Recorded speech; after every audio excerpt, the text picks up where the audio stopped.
la farmacocinética interfiere que se absorbe. Eso repercute en la eficacia, ¿se dan cuenta? O sea, la eficacia es medida en pacientes. O sea, yo puedo tener una droga que va al target, pero le doy a los pacientes y no responden. ¿Pero qué pasó si es una droga que sí va al target? Porque la farmacodinámica no me garantiza eficacia. No me garantiza eficacia. Miren, por ejemplo, los beta-bloqueadores. Los beta-bloqueadores se utilizan como antihipertensivo, antiarrítmico y antiaginoso. Como antihipertensivo, por décadas, yo cuando era estudiante, era de primera línea. De hecho, solo había 2 clases de primera línea cuando yo era estudiante. Los diuréticos tiazídicos y los beta-bloqueadores. Hasta por lo menos el Journal National 2004 eran de primera línea. Luego salió que estudios de eficacia en la población, resulta que, ¿por qué tratamos la hipertensión? Para evitar eventos cerebrovasculares, infartos cerebrales sobre todo. También cardíacos, por supuesto. También la hipertrofia cardíaca, la insuficiencia cardíaca. Ya, pero, miren, los beta bloqueadores, desde que presión arterial es igual frecuencia cardíaca por volumen histórico por resistencia, si yo bajo la frecuencia, bajo la presión. En teoría se presentan esto como que bajan la frecuencia, bajan el tono simpático global, va a ir muy bien el paciente, sí, pero no se traduce en menos eventos cardiovasculares, menos infartos cerebrales. No se traduce en menos infartos cardíacos, no se traduce. Entonces, ¿para qué yo controlo la presión si cuando yo quiero evitar la hipertensión es para que no le dé infarto? No se controla el corazón. Y yo le doy una droga que no logra eso. El diabetes es otra historia, ¿no? ¿Para qué le trato un diabético? ¿Un diabético por qué muere? Por infartos cardíacos. Si yo le doy un antidiabético, ¿es para qué? Para que controle su diabetes y no le dé infartos cardíacos. Y le doy antidiabéticos por años, ¿no? Y no logro eso, o sea, que no muera precozmente,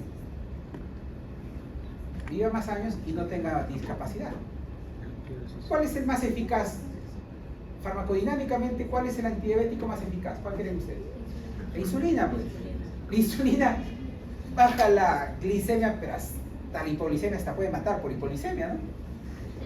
Ningún antidiabético gana la insulina. O sea, la farmacodinámica, ¿qué me dice? Que la insulina debería ser la mejor. Los antidiabéticos, hay algunos que aumentan el riesgo de muerte. ¿Sorprendidos? Es así. Imagínense, ¿no? La barbaridad. El paciente viene, paga su consulta, va a gastar en sus medicamentos y ese fármaco, en vez de prevenir una muerte precoz, va a apresurar esa muerte precoz. ¿Qué les dice eso?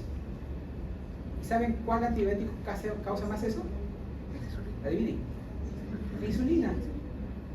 O sea, la más eficaz teóricamente, en términos farmacodinámicos, es la que puede apresurar la muerte del diabético. Entonces, ¿me basta conocer farmacocinética, farmacodinámica? ¿Tengo que conocer qué también? La eficacia y la seguridad. No es lo mismo, ¿eh?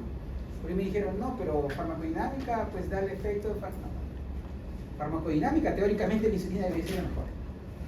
Pero en la cancha, en el campo, ahí se ve, ¿no? El director técnico con jugadores, ¿no? Repasan las jugadas, ¿no? Y algunas veces se da, pues, ¿no? Dicen, los comentaristas dicen, ¿no? Jugada de laboratorio, dicen, ¿no? Pero pues, después de muchos intentos, ¿no? Por ejemplo, en un partido nunca hay 20 goles, pues hay un gol, 2 goles, por ahí ya hay mucha diferencia, ¿no? 3 goles. De tanto intento, 90 minutos de intento, ¿no? Una sale, ¿no? Una cosa es la teoría, otra cosa es o sea, dónde se ve en la cancha, ¿no?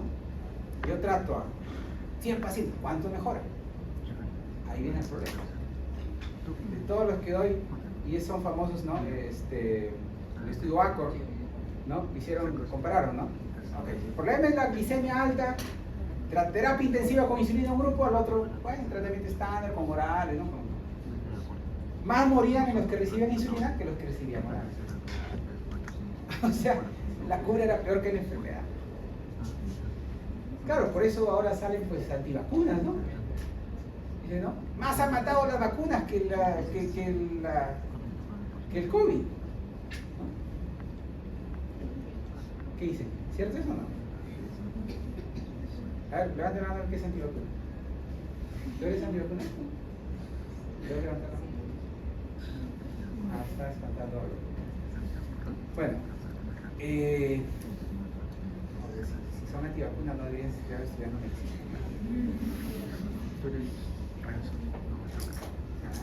Es que esa es la situación, pues que ellos creen, ¿no?, que es fácil, claro. Nunca siquiera han leído, pues, ni por curiosidad, que sea una enciclopedia, ¿no?, para que sepan la complejidad de lo que es un organismo, ¿no? Es una bacteria, ¿no? Imagínense, con las bacterias tenemos el problema de resistencia. Una célula que ni siquiera tiene núcleo, que tiene un cromosoma, nos da una terrible batalla. Ellos creen, pues, que, ¿no?, una vacuna debe ser una panacea, como de la diosa, ¿no? Listo, curar.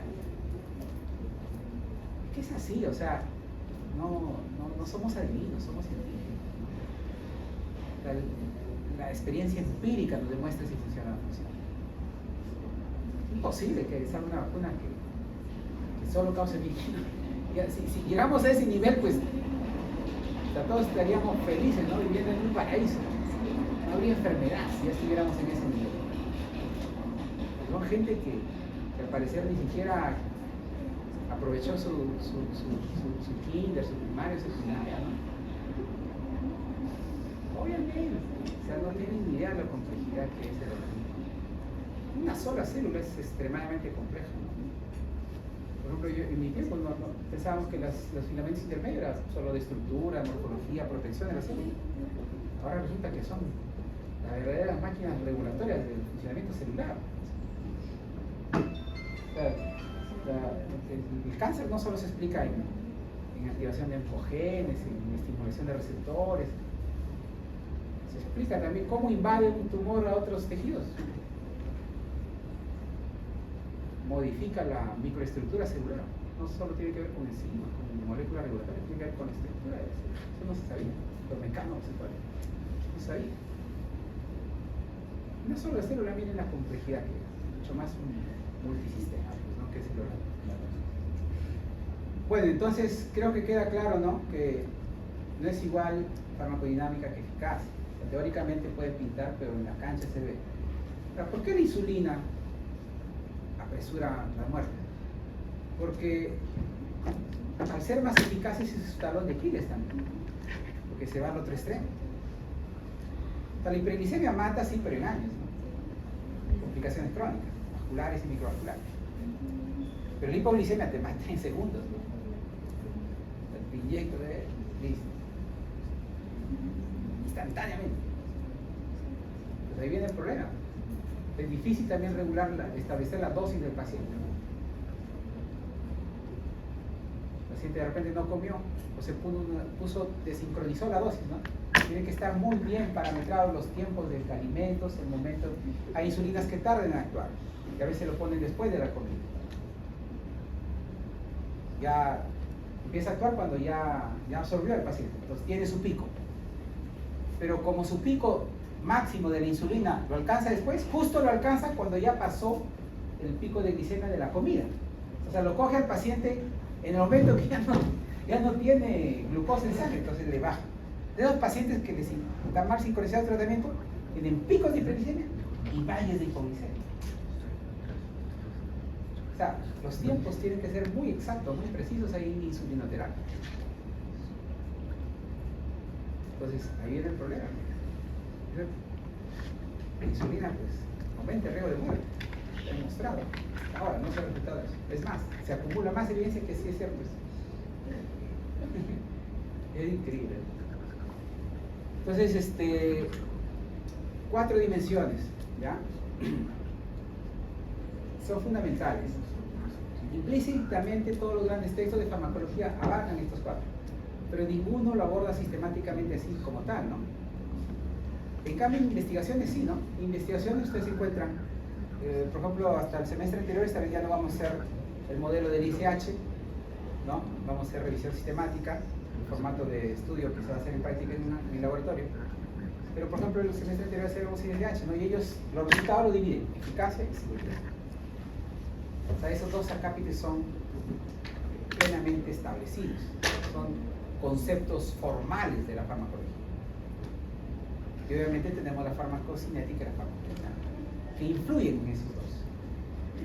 Es más, hasta pueden influir en ambos. O sea, la eficacia también puede influir en la farmacocinética y la farmacodinámica. O sea, hay una mutua influencia en todas estas 4 dimensiones. Por ejemplo, el paciente está tomando un procinético para su estreñimiento, ¿ya? Pero el procinético acelera el vaciamiento gástrico. Si el procinético es, por ejemplo, un ácido débil, a los primeros días va a ser bueno, va a ser eficaz. Pero a medida que siga consumiendo, su propio efecto, que acelera el vaciamiento gástrico, determina que más rápido pase a yeyuno o ilio, donde hay medio alcalino. Y ahí se va a ionizar y se va a absorber menos. O sea, es víctima de su propia eficacia. ¿Se dan cuenta? O sea, todo esto influye, por eso debemos conocerlo plenamente. Si ustedes me quieren decir, pero ¿cuál es lo más importante? Todo es importante, me dicen, todo es importante. Por eso nos entrenamos 11 años. Tiene que ver el resultado de esos 11 años. Porque ustedes le preguntan a la enfermera conoce mucho ahorita porque ella los administra todos los días. Esa es la función primaria de las enfermeras, ¿no? La administración de fármacos. Ellas conocen mucho los fármacos. Ustedes ven su currícula, llevan los mismos cursos que ustedes llevan. Llevan genética, histología, morfología, fisiología, bioquímica, fármacos y todo eso llevan. Nada, es muy similar a lo de ustedes. Pero ¿qué saben ellas y qué saben ustedes? ¿Cuál es la diferencia? Obviamente ustedes tienen que entender la diferencia. Entonces nosotros no podemos soslayar nada. O sea, lo que le puede pasar por alto a la enfermera, nosotros tenemos. Por ejemplo, las enfermeras, me ha pasado, mira, que yo mismo ahí, ¿no? Visitando al paciente que viene en lista, ¿no? Hay fármacos que no se pueden combinar, no se pueden mezclar. A veces cuando se mezcla cambia el aspecto, ¿no? Se vuelve turbio. Eso es peligrosísimo, a veces ellas por premura. Ellas se supone que son las que más deben saber eso. Pero he visto yo mismo. Le agregan ahí uno y otro. No pues, son moléculas químicas. Pueden reaccionar con otras. Eso no se puede hacer. Después hay fármacos que se diluyen en soluciones, en cristaloides. No todos se pueden diluir. Hay unos que se deben dar endovenoso directo. Hay unos que se pueden pasar por un simple acceso venoso periférico, otros por catéter central. En teoría ellas deberían ser las que más dominan, pero créanme, no siempre confíen. Que así como ustedes,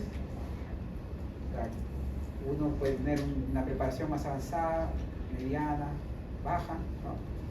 Pasaron ahí a la justa, ¿no? Hay otro que pasó con una ponderación mucho más alta y tiene un mayor bagaje, una base de conocimiento mayor. Igual es con todos los demás profesionales, ¿no? No se confíen. Hacen procedimientos, ¿no? Hay enfermeras que cuando vayan a hacer van a encontrar, ¿no? Enfermeras igual que ustedes están haciendo sus pininos, ¿no? Canalizar, no puede. ¿A quién van a llamar? ¿A otra enfermera? ¿A quién le llaman? Y ellos no pueden canalizar esto. Ustedes, pues, ustedes suponen que son el último frente, ¿no? En esta guerra contra la enfermedad y el sufrimiento, ustedes son el último, ¿no? Ustedes son los últimos, ya no hay más después de ustedes.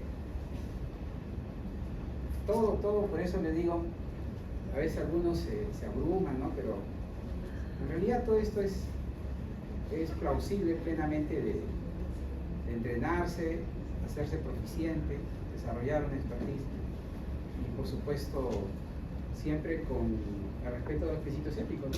Porque es lo que nos mueve, ¿no? La beneficencia, producir bien. Pero ese bien no debe conllevar un daño, ¿no? O sea, podemos lograr el efecto esperado, pero le estamos por otro lado causando un daño, ¿no? Las estatinas, demostrado que reducen el riesgo de infarto cardíaco o infarto cerebral. Sí, pero son diabetogénicos. O sea, hay que usarlos con coherencia también, ¿no? Hay que seleccionar a qué paciente le debemos dar como prevención primaria. Le podemos dar crónicamente. No todo, a un paciente con síndrome metabólico, ovario poliquístico, con prediabetes, no es conveniente que le demos por periodos prolongados, ¿no? En todo caso, le tendremos que buscar un antilipidémico no diabetogénico, ¿no? Por cortos periodos no va a haber mayor problema, sí le podemos dar.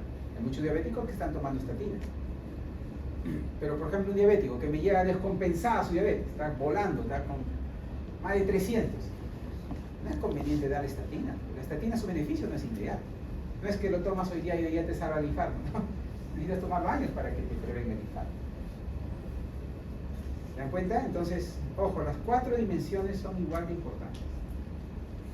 ¿ya? Es como una mesa, ¿no? Le falta una pata. Ahí, ¿no? Un pequeño roce ya se va a llevar acá. Le faltan 2 patas. Ya ni se pone. ¿De acuerdo? Muy bien. Entonces aquí vamos a ver cuatro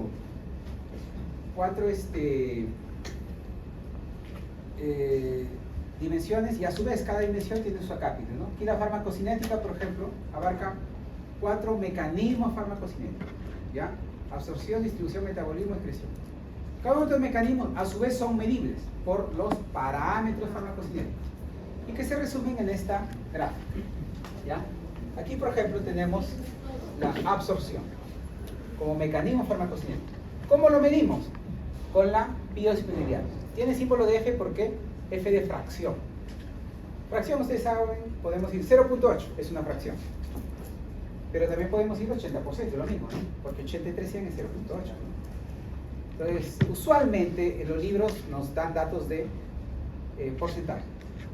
Pero obviamente el porcentaje es una forma de establecer fracciones, ¿no? Sino que por, no sé, por facilidad, por costumbre, lo que sea, más usamos porcentaje, pero F de fracción, ¿de acuerdo? ¿Ya? O porcentaje. Ahora, hay fármacos que, por ejemplo, si vienen comprimidos, necesitan primero liberarse. Liberarse implica ¿qué cosa? Que debe disgregarse, o sea, los comprimidos por todos, dar fragmentos, ¿no? Esos fragmentos hacerse más pequeños. Eso se llama desagregarse. Pero desagregarse vamos a tener pequeños agregados moleculares. Digamos 10 moléculas, 100 moléculas. Pero así se absorbe, por pedazos se absorbe. La célula pues tiene una bicapa lipídica que estamos hablando a nivel microscópico, ¿no? ¿Cuánto mide una célula? 8 micras, 6 micras. Es imposible que absorba un pedazo de fármaco, ¿no? Un pedazo de tableta, perdón. ¿Qué quiere decir? Que tiene que estar una molécula individual, separada, ya no agregados moleculares, sino una molécula. ¿Cómo llevamos el proceso? Disolución. ¿Toda droga debe liberarse? No, si toman, por ejemplo, un jarabe. Jarabe ya no, ya está diluido. Cada molécula está liberada. Obviamente, si un paciente, ¿cuál va a actuar más rápido? ¿El comprimido o el jarabe? Jarabe, ¿no? Porque el jarabe ya está diluido. ¿De acuerdo? Por eso se recomienda, agite bien antes de, porque como tiene almacenamiento por la gravedad, hay una decantación, ¿no? Jamás deben dar a ustedes así un jarabe, ¿no? Tienen que agitarlo muy bien, 3 minutos mínimo. ¿De acuerdo? Así hay que dar indicación a los pacientes. A veces no hacen eso, ¿no? Por ejemplo, decantó y le dan el sobrenadante. No tiene nada de fármaco eso, ¿no? No mejora, sigue llorando. No sabes, quitaste el frasco. Igual los inhaladores para el asma, ¿no? Ese viene un polvito como vehículo y obviamente las moléculas del inhalador. Eso hay que agitarlo. Y si no lo hacen, pues no va a haber una buena respuesta. Así de simple. ¿De acuerdo? Bueno, entonces, ¿qué más afecta a la absorción? La absorción es el paso del fármaco del sitio de administración a la sangre. El más usado por su practicidad es el oral, ¿no? Porque eso no necesita que nadie le asista. Aunque en práctica van a ver, hay técnicas que hay pacientes que a veces no pueden deglutir cápsulas, tabletas. ¿Qué tienen que hacer? Hay técnicas, ¿no? De leaning forward, leaning backward, ¿no? En inglés. La inclinación anterior, inclinación posterior. Pero los que no pueden pasar comprimidos deben hacer esa técnica. ¿Los comprimidos son pesaditos o livianos? Ustedes le agregan un comprimido a un vaso de agua, se hunde, se flota. Se hunde, ¿no es cierto? Entonces hay que hacer eso, ¿por qué? Porque si yo pongo la tableta y luego el agua, ¿quién está más cerca de del esófago? Perdón? ¿El agua o la tableta? Comprimido. Comprimido, porque es más denso, pues más denso. ¿Sí? Pero si yo pongo una cápsula, ¿se hunde o flota? Flota. Quiere decir que si yo hago esa misma técnica, ¿qué va a estar primero cerca del esófago? El agua. Y paso todo el agua y la cápsula sigue en la boca, ¿no? No puedo pasar. No, pues. Ahí la técnica tiene que ser al revés, hacia abajo. Porque ustedes saben que el agua va a estar acá y la cápsula va a estar atrás. Cuando yo degluto, ¿no? Al hacer esto, la cápsula está sobre el agua, porque es menos densa. Parece muy simple, ¿no? La técnica de vía oral. Aquí no sabe tomar por su boca, ¿no? Lo han hecho desde los 6 meses.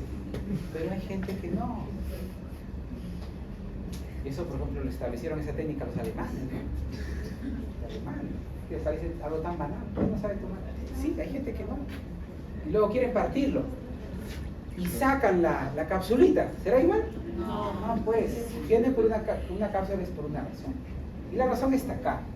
Como este es a nivel microscópico y debe absorberse molécula individualmente, no agregados, no pedacitos de tableta, cada molécula, hay varias opciones de cómo lo hagan, cómo atraviesen, porque el epitelio intestinal, pues, ese es un epitelio de células epiteliales y esas células tienen mi capa lipídica. Lípidos, ya hemos explicado que los que son lipofílicos en aceite diluye aceite.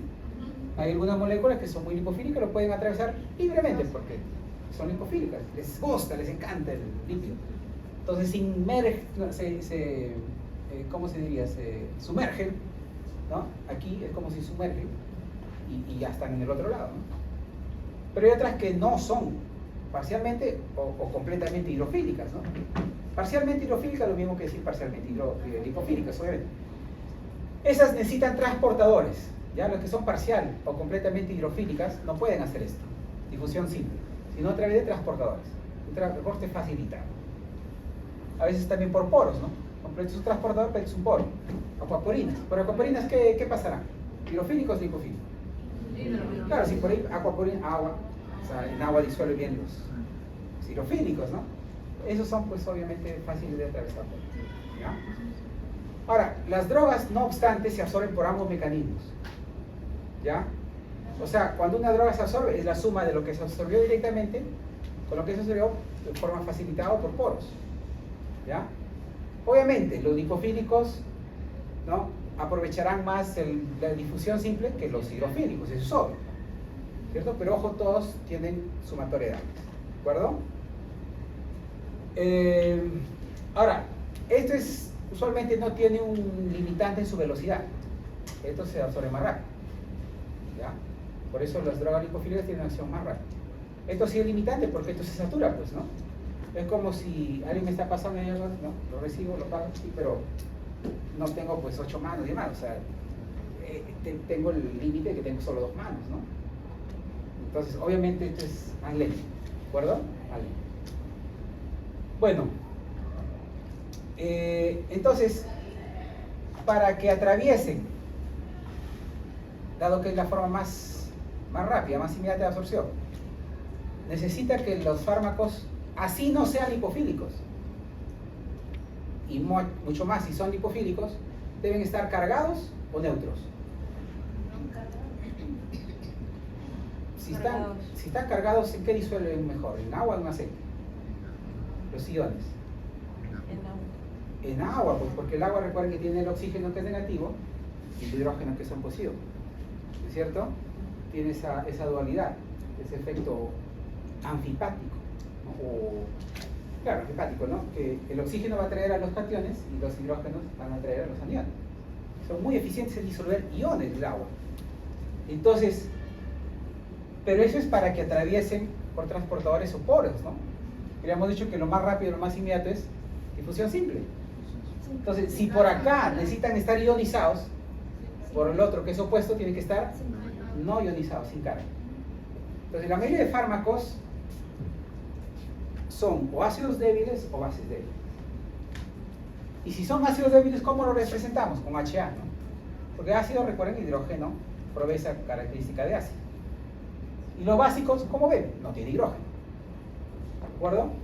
Entonces, ¿qué pasa cuando alguien toma la droga ácida y eso llega al estómago? ¿En el estómago hay mucho hidrógeno o poco hidrógeno? Mucho hidrógeno. Entonces, la reacción de equilibrio, porque recuerden por el principio de Mendel, las reacciones químicas que son reversibles tratan de equilibrarse según donde hay más sustrato, ¿no? Si hay mucho hidrogenión acá en el estómago y el paciente toma un ácido débil, ¿ese ácido débil va a soltar su hidrogenión a donde ya hay muchos hidrogeniones o lo mantiene unido en su molécula? ¿Cuándo suelta hidrogenión a su medio? ¿Cuando hay mucho o hay poco? ¿Cuándo suelta su hidrogenión? Cuando hay poco, pues, porque no hay, es por equilibrio. Si no hay mucho ácido, este busca compensar, liberando su hidrogenión.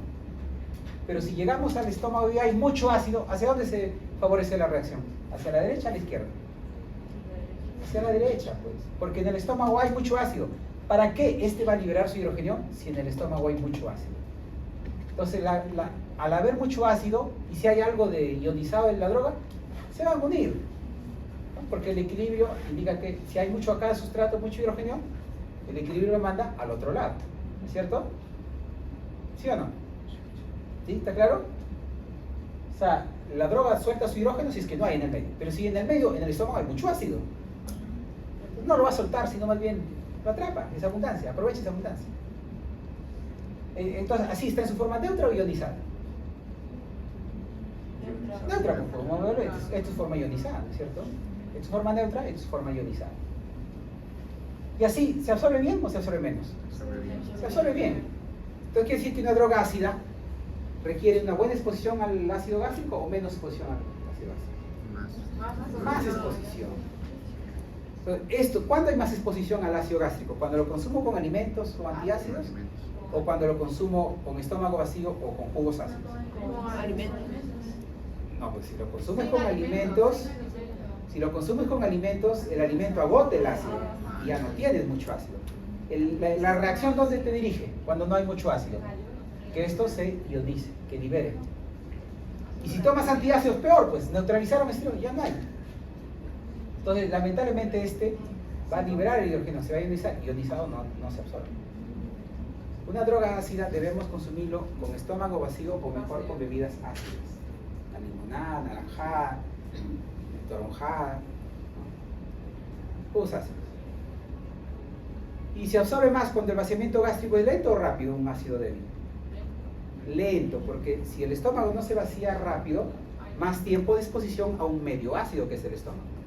Pero si hay un vaciamiento gástrico acelerado, ¿qué pasa? Que rápido pasa al duodeno, y el duodeno, por la bilis, ¿no es cierto?, por el jugo pancreático, que es alcalino, se convierte en un medio básico o alcalino. Y ahí va a pasar al revés, pues. No va a haber hidrogeniones, la droga va a liberar su hidrogenión. Y al ionizarse, va a quedar así, y así no se absorbe. Esas capsulitas que les mencionaba, ¿qué son? ¿Ácidos o bases débiles? Bases débiles. Esa es la otra cara de la moneda. Esa cápsula viene para protegerlo del ácido. ¿Ya? ¿Por qué estamos acá? Son bases.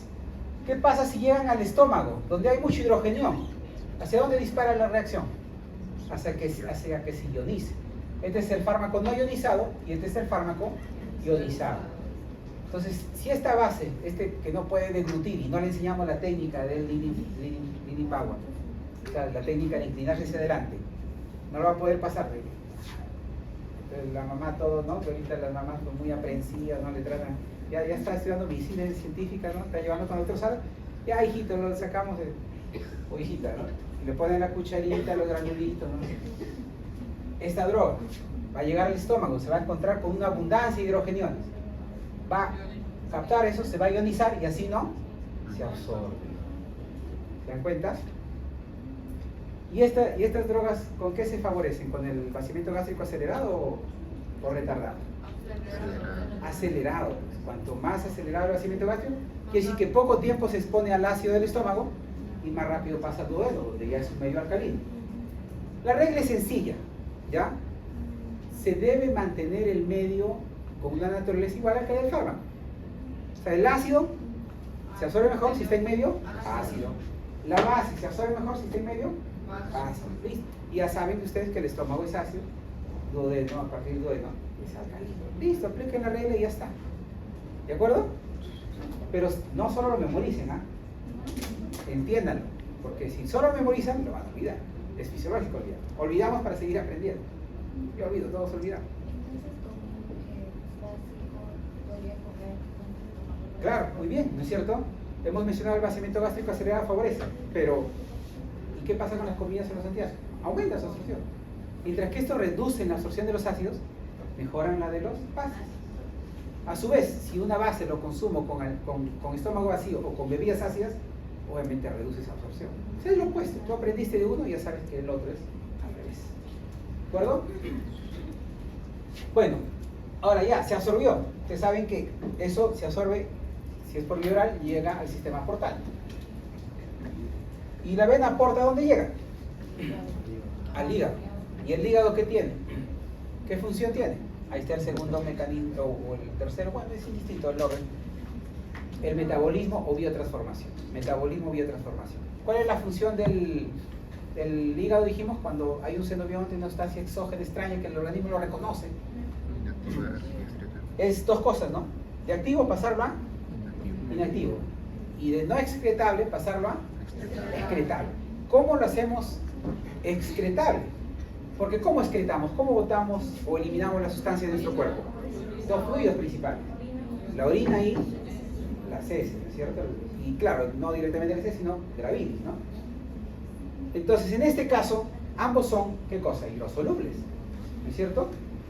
Entonces, quiere decir que una sustancia, para eliminarlo por la orina o por la bilis, tiene que ser hidrosoluble. Pero si decimos que porque el organismo le impone una serie de barreras, que usualmente son membranas celulares, las drogas por lo general son ¿qué cosa? Lipofílicas. No todas, pero la mayoría tienden a hacer eso. Y si no completamente lipofílico, parcialmente lipofílico. Es necesario porque sus barreras con las que se encuentran el organismo son membranas celulares. La mayoría de drogas tienen por lo menos algún grado de lipofilia. ¿Ya?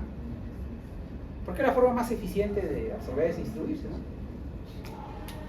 Entonces, lamentablemente es así. Entonces, las drogas, de ser lipofílicas, queremos convertirlas en hidrofílicas. Porque así se van a poder diluir en la orina o en la bilis, o algunas también en el sudor, ¿no es cierto? En la capa también acuosa de los alveolos, por ejemplo los anestésicos, se excretan por exhalación. Pero el hecho es que tienen que diluirse en agua, siempre en agua. Lágrimas, algunas drogas también salen en lágrimas, en saliva, ¿no? Etcétera. Pero tienen que excretarse, y siempre es por agua, soluciones acuosas. Entonces, si siguen siendo lipofílicos, no se va a poder excretarlas bien. Entonces es imperativo, es necesario que se metabolicen. Todas no. Por ejemplo, hay una opción en que no pasan ni por fase 1 ni por fase 2. Ejemplo, fluorquinolones, aminoglicosidos. Estas casi no se metabolizan. Fluorquinolonas, por ejemplo, 98% no se metabolizan. 2% sí.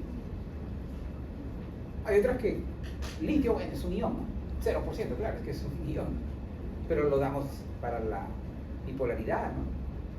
Fármaco muy eficaz, muy usado, es un ion, claro, pero pues obviamente no se va a metabolizar porque tendría que ser el hígado de una planta nuclear para modificar un átomo, ¿no?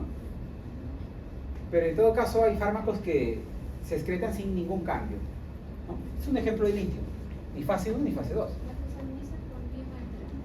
Claro, no, el litio se da por vía oral. No, usted está confundiendo. El hecho que una droga se dé por vía parenteral no tiene nada que ver con su metabolismo, ¿eh? No, o sea, puedes darle por vía parenteral, pero igual se metaboliza mucho. Por ejemplo, fenobarbital. Fenobarbital se suele dar por vía intravenosa, pero se metaboliza extremadamente. ¿Ya? Eso no confundas, ¿ya? Aquí estamos hablando solo sin metabolismo, ¿de acuerdo? Si se metaboliza, no se metaboliza. Hay fármacos que, aminoglicosas, 98% no se metabolizan. ¿Qué tipos de fármacos no necesitan metabolizarse para excretar? Obviamente, los hidrosolubles o hidrofílicos, ¿cierto? Hay unos que necesitan solo fase 2. ¿Cuáles serán esos? Los que son parcialmente hidrosolubles, que es lo mismo decir parcialmente liposolubles, ¿no? O difílico, lo mismo. Porque fílico es tendencia, ¿no? Soluble que se disuelve bien. Es lo mismo, hidrofílico, hidrosoluble es lo mismo. O lipofílico o liposoluble es lo mismo. Entonces, estos miren los que son parcialmente liposolubles, que es lo mismo que decir parcialmente hidrosolubles, ¿no? Porque lo que no tienen de uno, tienen del otro, obviamente. Solo necesitan fase 2, ¿de acuerdo? Y hay otros que sí necesitan ambas fases. ¿Cuáles serán estos? Los muy liposolubles. Los más liposolubles necesitan ambas fases. No basta una sola. ¿Y por qué no hay uno que solo requiera fase 1? Porque la fase 1 hace trabajo completo o parcial.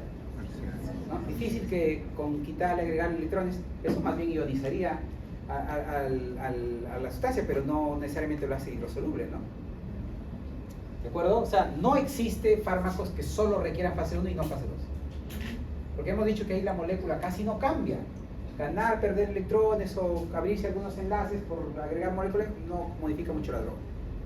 El fármaco realmente se va a inactivar cuando se agrega una sustancia opuesta, como le decía la quimera, ¿no? Que les puse Le sacamos la cabeza y le ponemos una cabeza de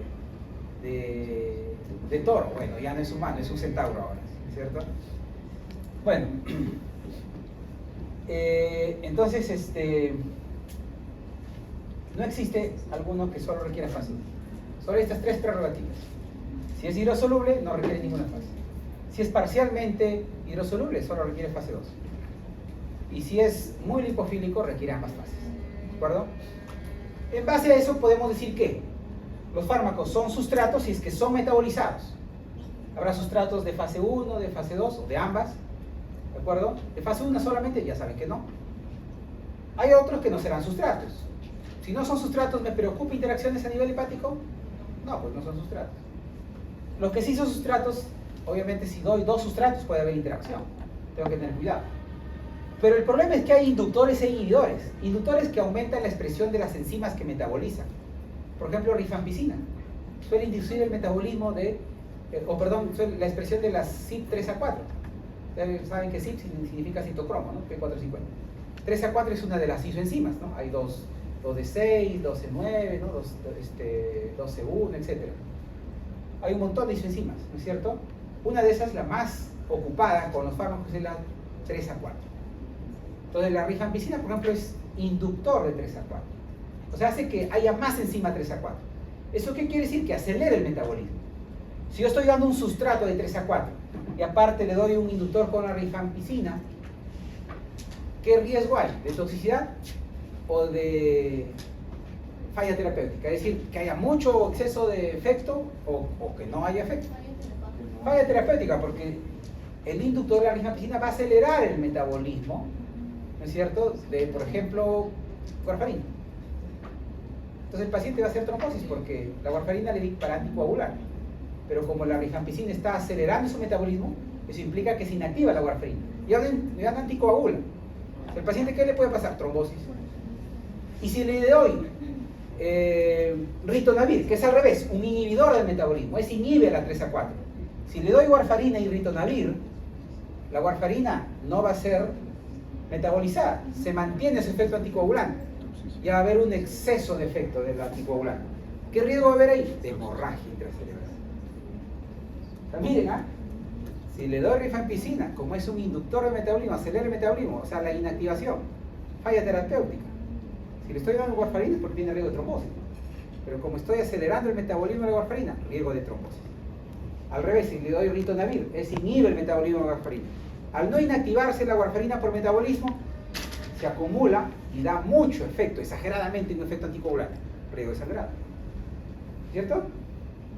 Entonces, ojo, ¿qué tengo que hacer? Evitar esta interacción. O sea, cuando hay esa posibilidad de que haya toxicidad o falla terapéutica, o sea, de que hay un efecto exagerado o que no logre mi efecto, tengo que tener en cuenta eso, tengo que evitar ese tipo de interacciones. Entonces puede haber interacción sustrato-sustrato, que el hígado no va a hacer el mismo trabajo, si es que tienen que metabolizar a 2 drogas ahora, no solo a una. Tengo que evitar la interacción inductor-sustrato, inhibidor-sustrato, tengo que evitar. Ahora hay peor, drogas que tienen más de un efecto. Carbamazepina, por ejemplo. Carbamazepina es sustrato y a la vez inductor. Por eso le llamamos droga suicida. Porque ella es sustrato de 3A4 y a la vez induce su propio metabolismo. Los pacientes a veces están muy bien, ya no convulsionan. Pasan los días, como sigue tomando carbamazepina y esta va a inducir su propio metabolismo, empieza a hacer convulsiones. ¿Qué pasó si no reduje la dosis? Es que la misma carbamazepina indujo su propio metabolismo, indujo su propio suicidio. Ya, si les parece mucho eso, hay otra peor, fenitoína. Fenitoína es sustrato, inductor e inhibidor de ella misma. Ya no sabemos qué va a pasar, pues depende del paciente y lo vamos a ver cuando ya leche derramada. ¿Saben que cuando la leche está hirviendo? Segundos, ¿no? Dieron vuelta a coger el cargo, ya se derramó. Por eso este adagio de la leche derramada, o sea, tan rápido pasa, no tienes que quitar los ojos. ¿De acuerdo? Fenitoína. Fenitoína es el que de los 3. ¿Ahí qué tienes que hacer? Tienes que estar monitorizando a tu paciente. Por eso en muchos países fenitoína ya no es anticonvulsivante de primera línea. Aquí en Perú, es más, yo mismo le voy a decir, y les tengo que decir porque van a ir a la posta y van a encontrar fenitoína carbamazepina. De repente encuentran valproato, no creo, pero quizás. Pero sí van a encontrar carbamazepina y fenitoína.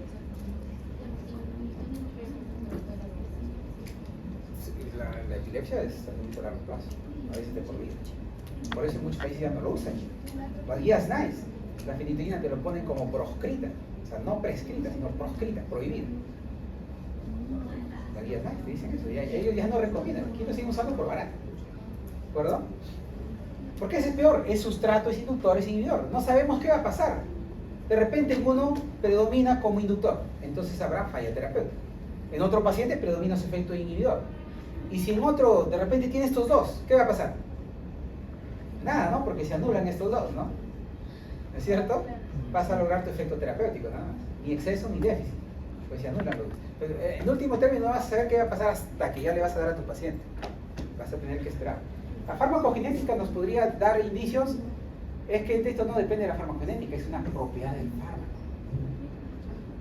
¿Cierto? ¿Qué tienes que hacer entonces en base a eso? Si el paciente tiene esos problemas, tienes que buscar otra droga. ¿De acuerdo? Busca otra droga, otra alternativa. ¿De acuerdo? Bueno.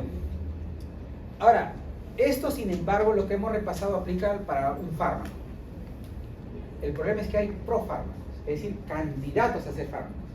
Porque un fármaco por definición tiene un efecto, pero un profármaco no tiene efecto, porque todavía es un candidato a ser fármaco, pero todavía no lo es. ¿Qué quiere decir eso? Quiere decir que es una sustancia que todavía no tiene actividad en sí misma. ¿Y qué necesita para tenerla? Que algo le haga el organismo. Entonces, el conocimiento es poder. La ciencia nos permite engañar al hígado. El hígado todo ingenuo cree que está inactivando la prodroga, pero al contrario lo está activando. Conocimiento es poder. Pues. Pobre hígado todo ingenuo. Dice, no, estoy alterando esta droga. No, lo está activando. Entonces con la prodroga es todo al revés. ¿De acuerdo? Si una prodroga, ¿siempre es sustrato o no? Siempre es sustrato, pues. Si es prodroga no tiene acción. Y el hígado usualmente es el que activa. ¿Será fase 1 o fase 2? Fase 2. 1, pues porque el fase 2 por definición ya no tiene actividad, porque le agrega otra molécula, ¿no es cierto? Y ya es completamente distinto. Las prodrogas se activan en fase 1, o sea, siempre son sustratos. Pero las prodrogas que se activan en el hígado, no todas prodrogas se activan en el hígado, hay prodrogas que se activan en el pulmón, hay prodrogas que se activan en el estómago. Por ejemplo, los IEPs, que hace un momento les dije, se activan en el medio ácido, forman un derivado sulfonamido y este reacciona con la bomba de protones y forma el enlace covalente y la antirreversible. Ese pasó por el hígado, hasta se pudo haber metabolizado, pero no lo activó. Tuvo que llegar al estómago para activarse. ¿De acuerdo? Entonces, ojo, las prodrogas que se activan en el hígado, todas son sustrato de metabolismo, obviamente. Pero no toda prodroga se activa en el hígado, como los IEPs. Esas, le des inductor y inhibidor al metabolismo, no va a afectar su acción. ¿Queda claro? ¿Ya? Puede afectar su duración de efecto de repente, pero no su acción. ¿De acuerdo? Bueno, entonces las prodrogas, ojo, que se activan en el hígado siempre son sustratos y necesitan pasar por el hígado para activarse. Pero usted dirá, ¿pero por qué se ha hecho eso? Porque, a ver, si primero cuando doy por vía oral llegan al hígado antes que llegar a la circulación sistémica, porque recuerden que aquí sale la vena hepática, vena cava, ¿no? Corazón, lado izquierdo de la circulación y ahí recién llegan los tejidos, ¿no? O sea, por eso le llamamos primer paso hepático, porque primero deben pasar por aquí, ¿cierto? El problema está que a veces hay drogas que se metabolizan tanto que ya no sirven. Por ejemplo, la ciclovir.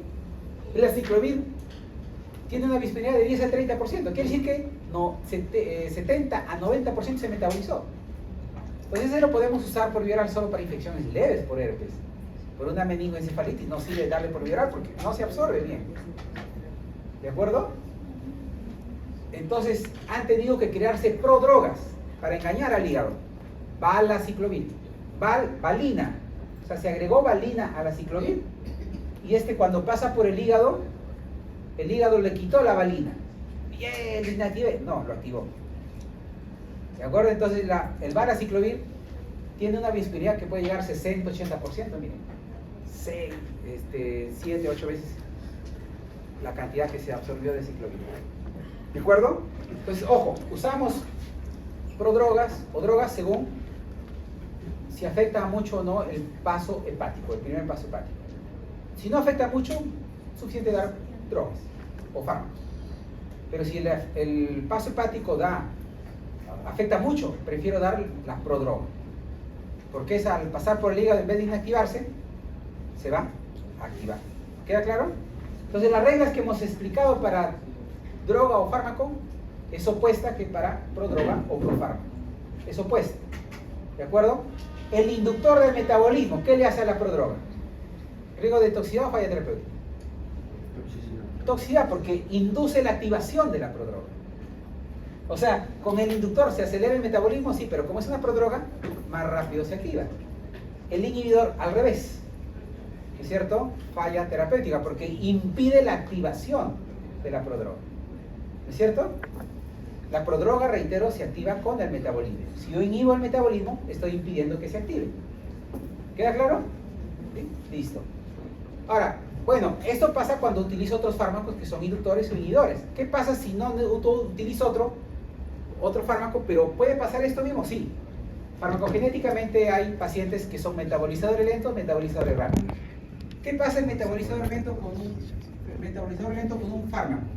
¿Redotoxicidad o falla terapéutica? Metabolizador lento. Con un fármaco, no con profármaco, sino con un fármaco. Toxicidad, pues porque es metabolizador lento, lentamente metaboliza, lentamente inactiva el fármaco. Entonces este fármaco se va a acumular. La toxicidad. Pero con la prodroga, riesgo de falla terapéutica, porque si es lento va a activar a la prodroga. ¿Es cierto? Si es metabolizador rápido, al revés. Con la droga o fármaco, ¿qué va a pasar? Metabolizador rápido. Pero falla terapéutica. Tan rápido metaboliza que rápido inactiva a la droga o fármaco. Con el profármaco al revés. ¿No es cierto? El metabolismo rápido tan rápido activa que muy rápido gana efecto de la prodroga. ¿De acuerdo? Es el opuesto. ¿Sí? ¿Queda claro? Muy bien. Llega a la circulación sistémica. Y de la circulación sistémica ya hemos dicho que absorción es del sitio de administración a la sangre. Pero cuando se da por vía oral, primero, antes que llegue a la sangre, va a pasar por el hígado. Eso llamamos efecto del primer paso hepático, ¿no es cierto? Pero, ¿qué pasa cuando ya llegó a la sangre? O sea, ya después de todo esto, ya llegó a la sangre. De aquí tiene que irse a los tejidos. ¿Cómo lo hace? A través de la circulación, obviamente. La circulación es la que lleva y trae toda sustancia a todos los tejidos, ¿cierto? Eso se llama distribución. De la sangre al órgano blanco y otros también, porque no es que damos atenolol para que calme la arritmia y solo llega al corazón. Entonces va a llegar al cerebro, al hígado, al riñón, a todos lados va a llegar, ¿ya? Entonces, obviamente al órgano blanco y otros sitios indeseables, y también reservorio. Por ejemplo, ¿qué droga mucho se almacenará en el tejido adiposo? La lipofílica, ¿no? Claro, es obvio. Los acuosos, por ejemplo, los hidrofílicos, por ejemplo, se almacenan en tejido magro, o sea, músculo. ¿Ya? También puede pasar eso, ¿no? Y también, obviamente, en tercer compartimento, ¿no? Pacientes edematizados, por ejemplo, ¿no? También hidrosolubles pueden retener. El hecho es que no solo llega al órgano blanco, sino también sitios nacionales y reservorios, ¿ya? Y miren la dirección de las flechas, son bidireccionales. Claro, porque la droga va a sitios, pero ¿qué pasa si yo no di otra dosis? En la sangre va a empezar a reducirse. ¿Por qué? Porque hay órganos que están excretándolo o metabolizando y luego excretando, ¿no? Entonces, de aquí en la sangre va a ir reduciendo su concentración. Entonces, el fármaco que pasó a algún tejido va a regresar a la sangre, por cuestión de equilibrio, ¿es cierto?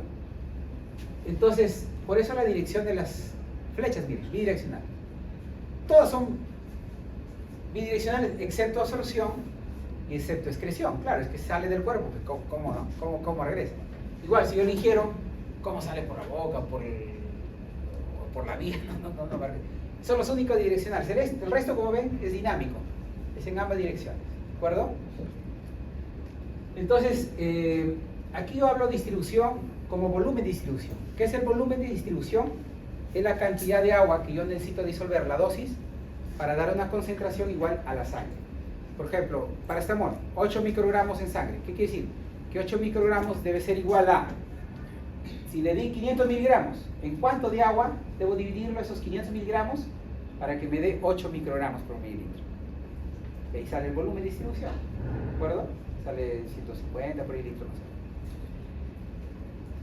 Pero hay fármacos que tienen, por ejemplo, 600 litros de volumen de distribución.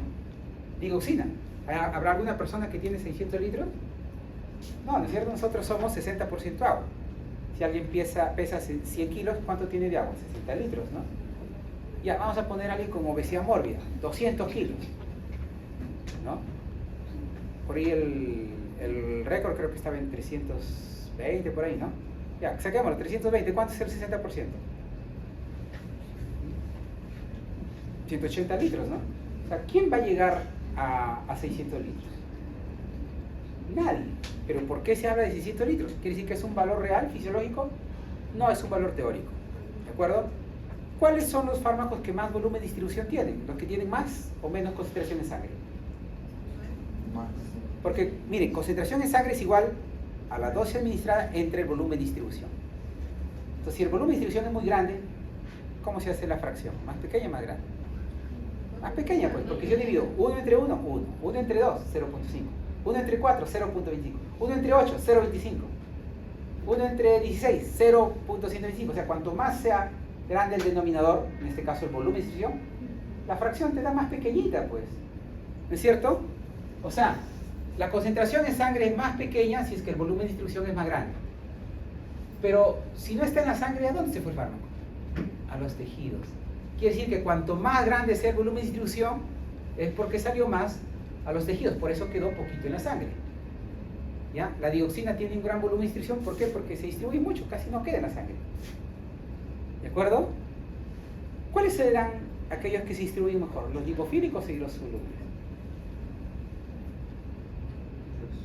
Los lipofílicos, porque es fácilmente atraviesan membrana, ¿no? Fácil van a atravesar barrera encefálica. Esos tienden a tener un volumen de distribución grande. ¿Cuáles son los que tienen pequeño volumen de distribución? ¿Aquellos que necesitan salir de la sangre o actuar en la sangre? ¿Cuáles tienen pequeño volumen de distribución y por ende no se distribuyen mucho a otros tejidos? Se mantienen en la sangre. ¿Cuáles? ¿Qué fármacos saben ustedes que actúan en la sangre y no necesitan salir? No. Los anticoagulantes.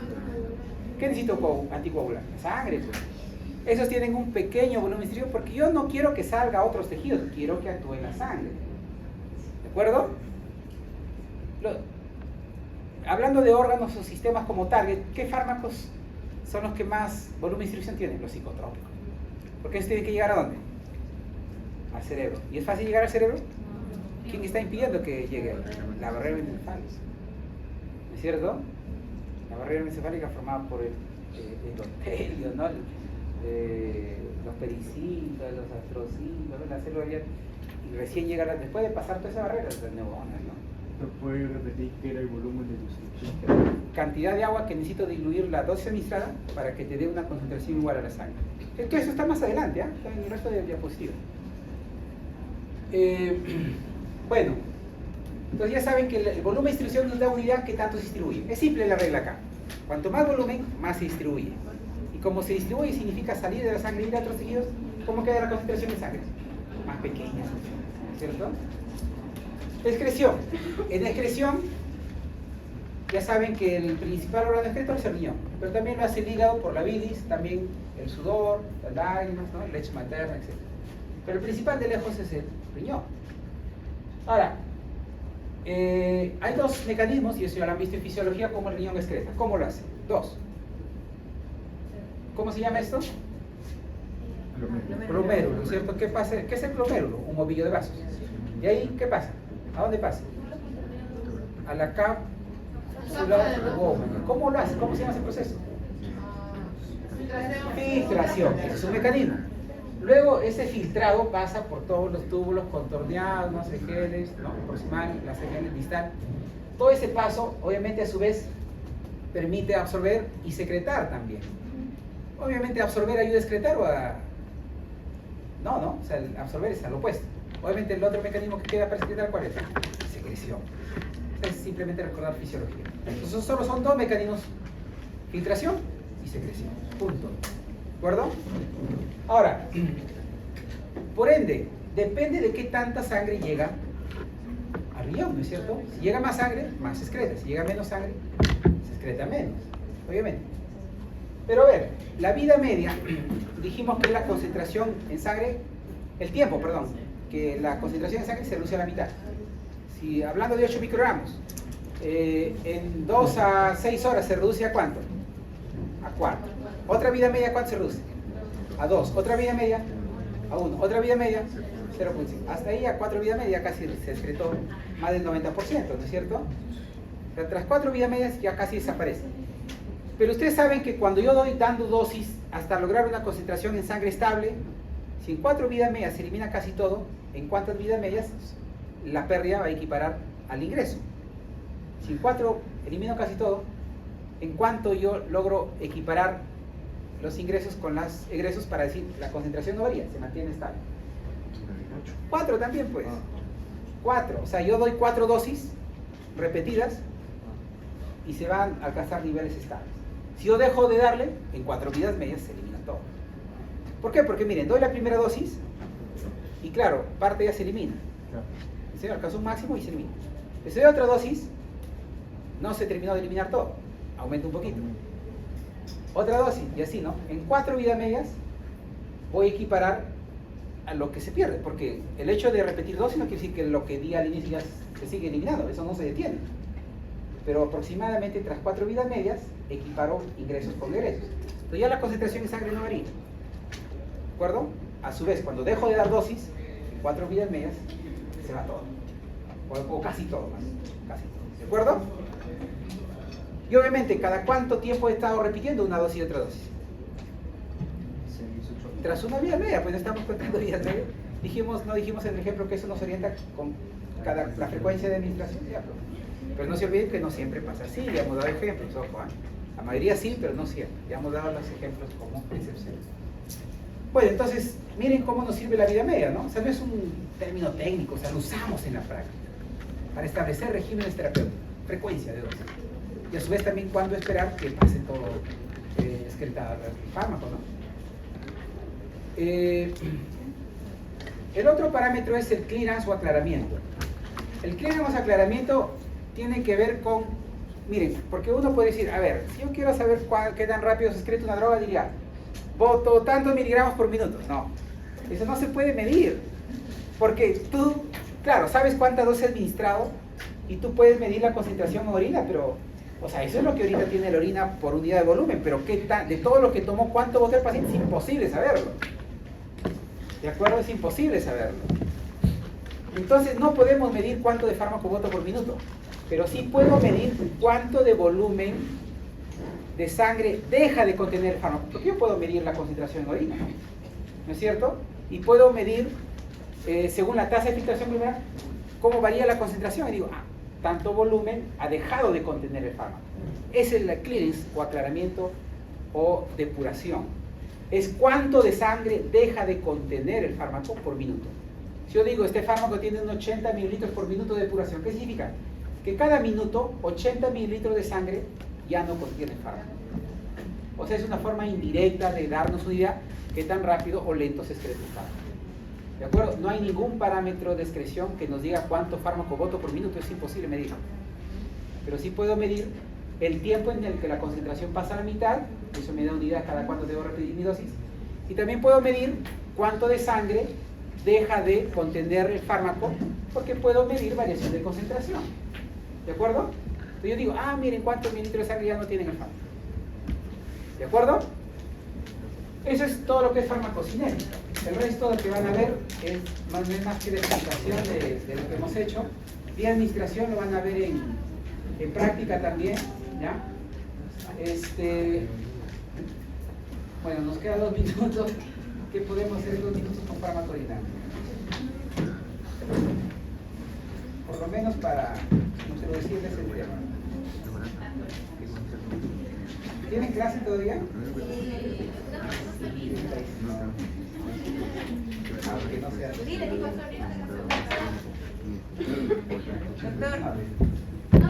no puse lista. O sea, de la segunda pasado lista, pero solo un compañero suyo llegó. No se ha descargado bien eso.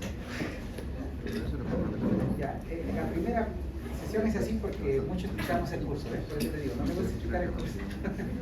Porque entonces nos ha tomado una hora. Bueno, el hecho es que tenemos que estar al día, ¿ya? Y bueno, habitúense a eso porque en realidad